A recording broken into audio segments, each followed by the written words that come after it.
मियां दाऊद साहब, ज़रा पहले ये बताएं कि नॉमिनेशन पेपर्स का इतने बड़े पैमाने पे मुस्तरद हो जाना, being a legal mind, being a legal expert, आप क्या समझते हैं कि इलेक्शन के ऊपर ये एक बहुत बड़ा सवाल नहीं उठ रहा कि भाई इलेक्शन से पहले एक पार्टी के मुतअद्दिद रहनुमाओं के कागजात नामजदगी मुस्तरद हो जाए? फिर जो लीगल रेमेडी क्या है उस पर हम आगे चल के ज़रा बात करेंगे, पहले ज़रा इस पर अपना कॉमेंट तो दें आप। नहीं, ये तशवीशनाक नहीं है। उसकी वजह ये है कि कागजात नामजदगी की मुस्तद्दगी की वजूहात को जानना बहुत ज्यादा जरूरी है। अगर 100 से जायद उम्मीदवार थे और उन्होंने अपने कागजात नामजदगी जमा ही गलत करवाए हैं, तो उसमें इलेक्शन कमीशन का या मुतल्लिका रिटर्निंग ऑफिसर्स का तो कसूर नहीं है। जैसे कि आप मिसाल ले लें कि लतीफ खोसा साहब के जो कागजात नामजदगी मुस्तरद हुए हैं, वो इस वजह से मुस्तरद हुए हैं कि उन्होंने उनके जो तजवीज़ कुनिंदा और तायद कुनिंदा थे, वो उनके मुतल्लिका वोटर्स मुतल्लिका हल्के से ही नहीं थे। तो इलेक्शन एक्ट 2017 बड़ा वाज़ेह तौर के ऊपर कहता है कि आप जिस हल्के से इलेक्शन लड़ रहे हैं, उस हल्के के ही जो मुतल्लिका वोटर्स हैं, प्रपोजर और सेकेंडर जो है वो वहां से होने चाहिए। इसी तरह और भी सोशल मीडिया के ऊपर और मीडिया के ऊपर देखने को मिला कि बहुत सारे कागजात नामजदगी इस वजह से मुस्तरद हुए हैं कि वो तायद कुनिंदा ही और तजवीज़ कुनिंदा ही जो है वो मुतल्लिका हल्कों से नहीं थे। तो इसमें इलेक्शन कमीशन को मुर्दे इल्जाम ठहराने से बजाय पहले उन उम्मीदवारों को जो है वो इल्जाम ठहराना चाहिए उनके ऊपर जिन्होंने अपने कागजात नामजदगी दुरुस्त तरीके से जमा नहीं करवाई। मसला ये है जनाब के अब पोलिंग स्कीमें सारी चेंज हुई हैं। ये कह रहे हैं कि पिछले इलेक्शन के अंदर तो इन लोगों के जो वोट हैं वो इसी हल्के के अंदर मौजूद थे। बस मैं खोसा साहब की बात करूँ तो वो लोग कहते हैं कि हमारे जो तजवीज़ कुनिंदा तय कुनिंदा है पिछले इलेक्शन में या पहले इनका वोट यहीं पे इसी हल्के के अंदर रजिस्टर्ड था, यहाँ पे अपना वोट कास्ट किया है। अब जो मौजूदा जो नई ताज़ा पोलिंग स्कीम्स हैं उसके अंदर अगर चेंज हो गया तो उसका तो उन्हें नहीं पता चला। इसका कानून के मुताबिक कानून में यह बात लिखी हुई है कि अगर किसी बंदे को कानून का इल्म नहीं है तो इसका मतलब ये नहीं है कि उसको रायत दी जाए। अगर इन्होंने इलेक्शन लड़ना था, इनकी पोलिंग स्कीम जो है वो चेंज हुई थी, तो ये इनकी जिम्मेदारी थी कि वो अपने हल्के की तब्दीली के बाद मुतल्लिका पोलिंग स्कीम से जो है वो आगाही रखने के बाद जो है अपने तजवीज़ कुनिंदा और तायद कुनिंदा जो है वो वहां पर जमा करवाते। हमें इस बात को जो है वो तस्लीम करना चाहिए, चाहे मैं हूं चाहे आप हैं। अगर हम मुतल्लिका किसी भी जगह पे इलेक्शन लड़ रहे हैं तो ये हमारी उम्मीदवार की जिम्मेदारी है कि वो अपने कैंडिडेचर को एलिजिबल करवाने के लिए तमाम एहतियात बरते। वो ये चेक करे। एक जगह पे तो चले समझ में आता है कि किसी के साथ चले हो गई मैनिंग हो गई, प्रपोजल सेकेंडरी जो है वो उस हल्के के नहीं थे, किसी दूसरे हल्के के थे, वो गलती से नाम उनका डाल गया। जो मैंने पहले बात की भी कि पिछले इलेक्शन में तो उनका वोट यहीं पे था, उनसे चले मिसअंडरस्टैंडिंग हो गई। बाकियों सबसे तो ऐसा नहीं हुआ। हर किसी के मुख्तलिफ ग्राउंड्स हैं, उसमें एक नज़र तो आ रहा है, ट्रेंड एक पैटर्न तो नज़र आ रहा है कि एक खास जमात के रहनुमाओं के ही नॉमिनेशन पेपर रिजेक्ट क्यों हो रहे हैं। और ये लोग ऐसे नहीं है क्योंकि पहली मरतबा इलेक्शन लड़ रहे हैं, उन्हें पता नहीं था। ये लोग पहले भी इलेक्शन लड़ चुके हैं, 2018 का भी लड़ चुके हैं, 2013 का भी लड़ चुके हैं, और मुतअद्दिद ऐसे जो कि 2018 और 13 दोनों जीत भी चुके हैं। 2 मरतबा वो MNA रह चुके हैं, तीसरी मरतबा MNA का MP का इलेक्शन लड़ रहे हैं और उन्हें पता ही नहीं है भाई कि कैसे हमने फाइल करने। मसला यहाँ नहीं है फाइल करने वाला का नहीं, मसला जो है वो जो स्क्रूटनी कर रहा है वहाँ। ये खबर हमने पहले दी भी थी कि हमें पता चला है कि बड़ी सख्त किस्म की हिदायत गई है कि भाई बहुत ही स्ट्रिक्ट किस्म की स्क्रूटनी करनी है। मकसद क्या था कि नजर आ रहा था कि शायद एक पार्टी के बंदों को आउट करना है इस इंतखाबी दौर से।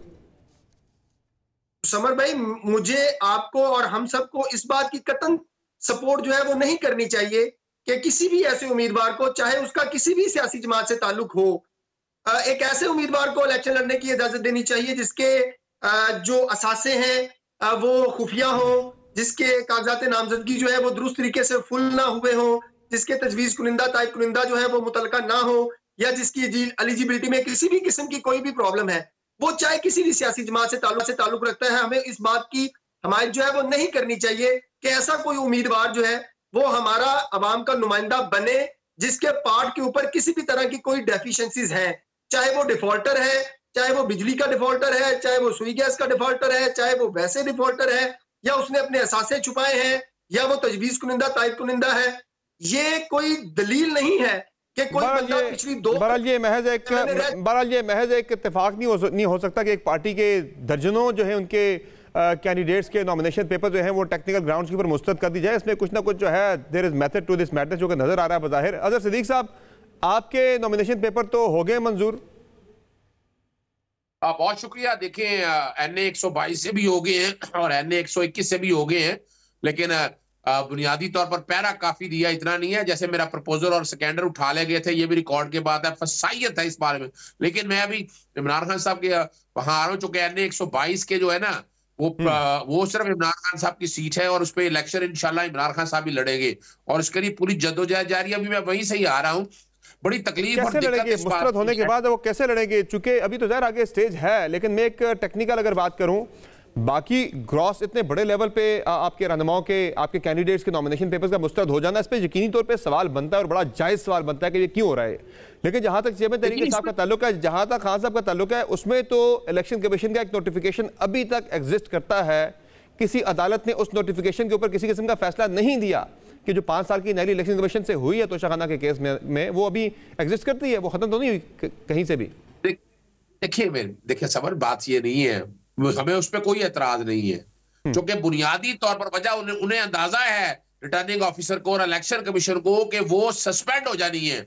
लेकिन ये जो सेकेंडर का एतराज है ना, और दस्तखत के हवाले से क्या अडियाला जेल के सुप्रीडेंट के दिल के दस्तखत नहीं है, ये जानबूझ के किए गए हैं। ये वही ट्रेंड है जो पूरे पाकिस्तान में जा रहा है। और वजह क्या है, 3 वजह मैं आपके सामने रख देता हूं। पहली बात है कि किसी तरह ये कहें कि हम इलेक्शन का बाइकआउट करेंगे, पाकिस्तान तहरीक इंसाफ इलेक्शन का बाइकआउट नहीं करेगी, सुन ले वबांगे दौल। और ये चाहते हैं कि इलेक्शन कमीशन का हम इस्तीफे दे दे। भाई कुछ इंसान को खुद एहसास होना चाहिए कि इलेक्शन कमीशन बाइस्ड है। अपने तय खुद अगर वो कहते हैं हमारी तरफ से अभी डिमांड पार्टी करेगी तो एक अलग बात है। और तीसरी बात है कि वो इलेक्शन कंट्रोवर्शियल बना दिए जाए। अब मुझे खुद बताएं, हम लोगों ने अगर पहले रिटर्निंग ऑफिसर को चैलेंज किया था, कमीशन को इलेक्शन कंट्रोवर्शियल बना के क्या फायदा होगा सर? और ये जरा समझ लीजिएगा, वजह के इलेक्शन ही चाहते हैं ना। अपना बात को समझे, हमने इलेक्शन हर हाल में 8 फरवरी को करवाने हैं। 8 फरवरी को इलेक्शन होने हैं मुल्क के अंदर। वो चाहती है इलेक्शन ना हो, और इलेक्शन ना होने के वाले से ये ग्राउंड पैदा की जा रही है। यानी सबसे पहले अब तो कैमरे की आंख ने देख लिया कि उम्मीदवारों के साथ क्या हुआ, प्रपोजल के साथ क्या हुआ, सेकेंडर के साथ क्या हुआ, मेरे अपने प्रपोजल सेकेंडर के साथ हुआ, मैं बाकी की क्या बात करूं। फिर उसके बाद आपने देख लिया कि जिस तरह ये कागजात नामजदगी रैंडमली जो है रिजेक्ट हुआ है, यानी इश्तिहारी है। भाई 62 और 63 पे तो अमल दरामद का हमें कोई एतराज नहीं है, लेकिन 62 और 63 से हटके जिस तरह ये काम हुआ है, इसको क्या कहेंगे। पूरी दुनिया में मजाक उड़ रहा है। बैन अवी मीडिया से मेरे राब्ते हुए, उन्होंने कहा ये पाकिस्तान में क्या हो रहा है। मैंने कहा ये आप लोगों के सामने है। और ये चले बहरहाल जी, अब आपकी जो रेमेडी है, अब आपके पास जो रेमेडी है वो सिर्फ अदालतें हैं, कोई इंटरनेशनल मीडिया या लोकल मीडिया तो है नहीं है। तो ये बताएं आपके पास क्या अब लायामल क्या है? ज़ाहिर अब आप जब जाएंगे ट्रिब्यूनल्स के अंदर जाएंगे, आपको कितनी उम्मीद है कि खान साहब के या आपके बाकी रहनुमाओं के, शाह महमूद कुरैशी के बाकी रहनुमाओं के नॉमिनेशन पेपर्स उनके बहाल हो जाएंगे, उन्हें इजाज़त मिल जाएगी, क्लियर हो जाएंगे वो? देखिए एक बात मैं बता दूं आपको, हम पहले भी कहते हैं अदालतें कल भी अहम थी, आज भी अहम और आइंदा भी अहम होगी।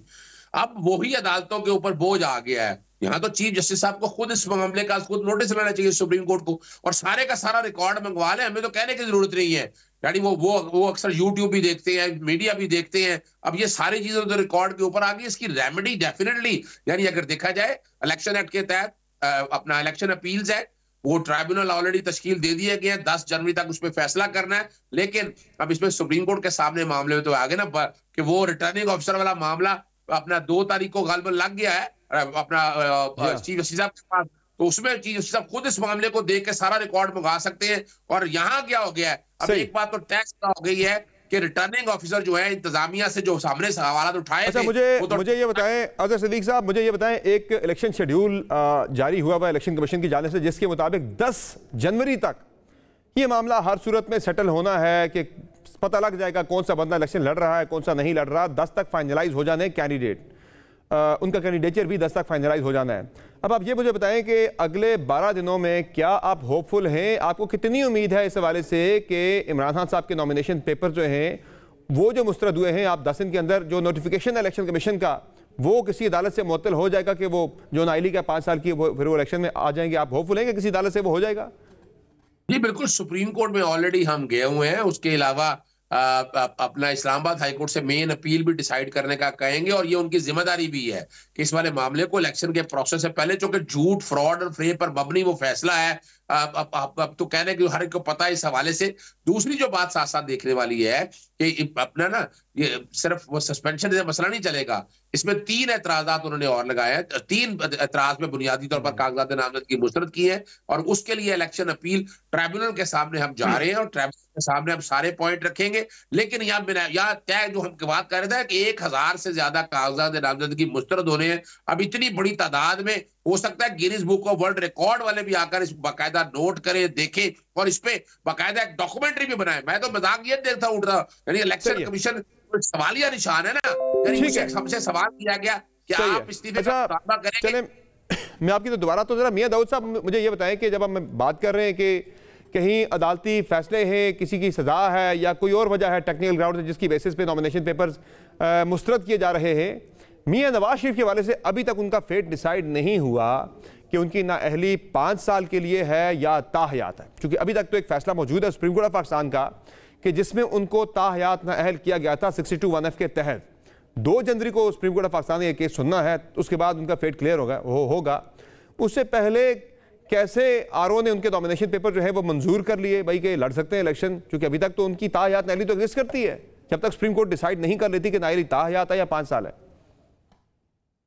समर भाई 2018 का जो सुप्रीम कोर्ट का ताहयात नाअहली वाला फैसला है ना, उस फैसले का अगर हम मुतालिया करें तो ये बात सामने आती है कि सुप्रीम कोर्ट ने इस बुनियाद के ऊपर ताहयात नाअहली की तशरीह की कि आइन के अंदर और कानून के अंदर कोई ऐसी फिक्सेशन जो है आइन साजों ने या पार्लियामेंट ने जो है वो मुख्तस नहीं की थी।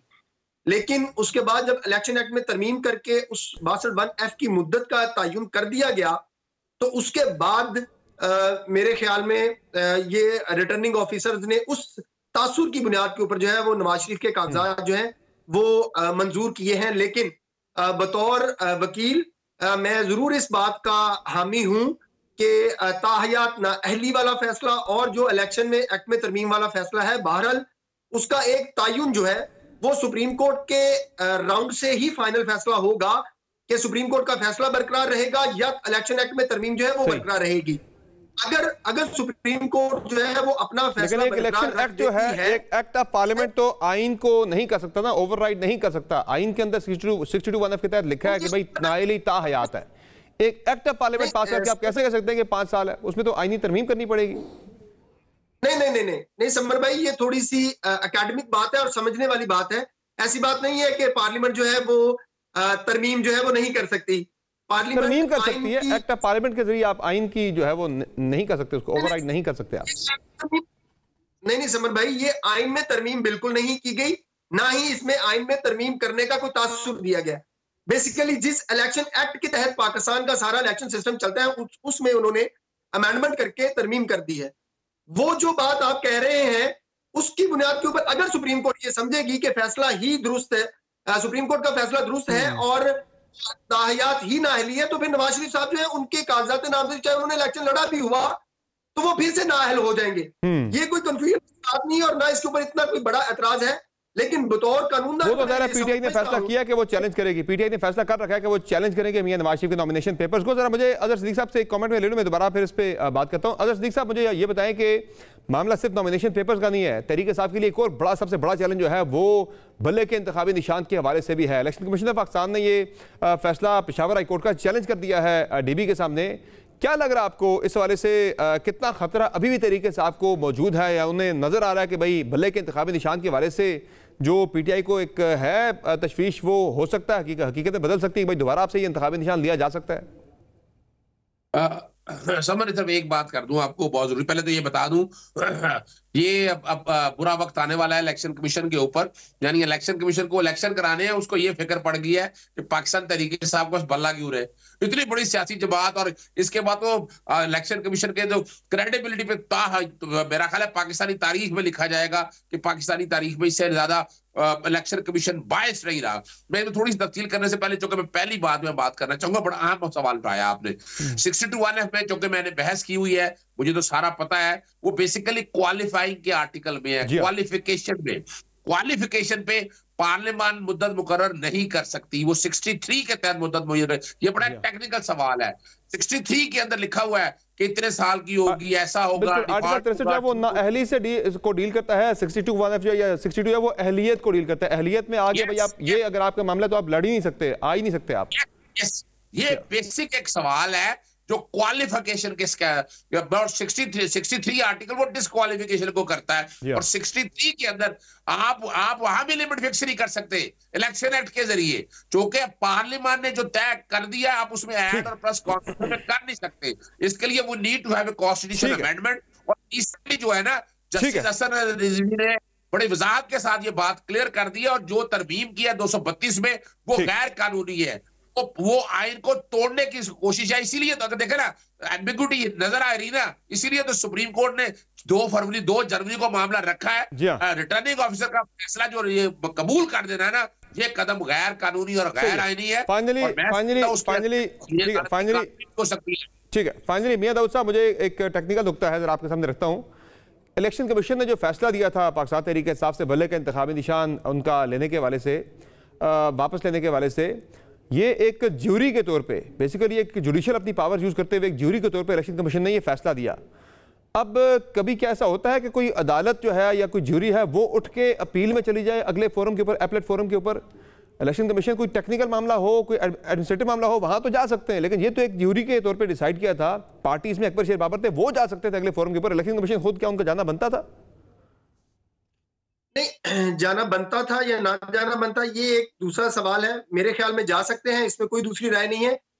जब ये लाहौर हाई कोर्ट ने आरओ के तहरीक इंसाफ की दरख्वास्त के ऊपर इलेक्शन सस्पेंड कराए तहरीक इंसाफ ने पूरे पाकिस्तान के अंदर, तो उस वक्त भी जो है वो इलेक्शन कमीशन ही सुप्रीम कोर्ट के अंदर अपील लेके गया था। तो इसलिए अब भी इलेक्शन कमीशन जो है वो अपील दायर कर सकता है। ये एक इंतजामी मामला था, ये जुडिशियल मामला है। लेकिन समर साहब, इसके बावजूद मैं इसके अलावा जाना चाहिए या नहीं जाना चाहिए, मैं बतौर पाकिस्तानी, बतौर वकील, बतौर अपने आप को एक जमहूरी सोच रखने वाला शहरी समझते हुए इस बात पर नहीं हूं कि तहरीक इंसाफ समेत किसी भी सियासी जमात से उसका इंतखाबी निशान वो नहीं छीना जाना चाहिए, चाहे वो कोई भी सियासी जमात है। ठीक है।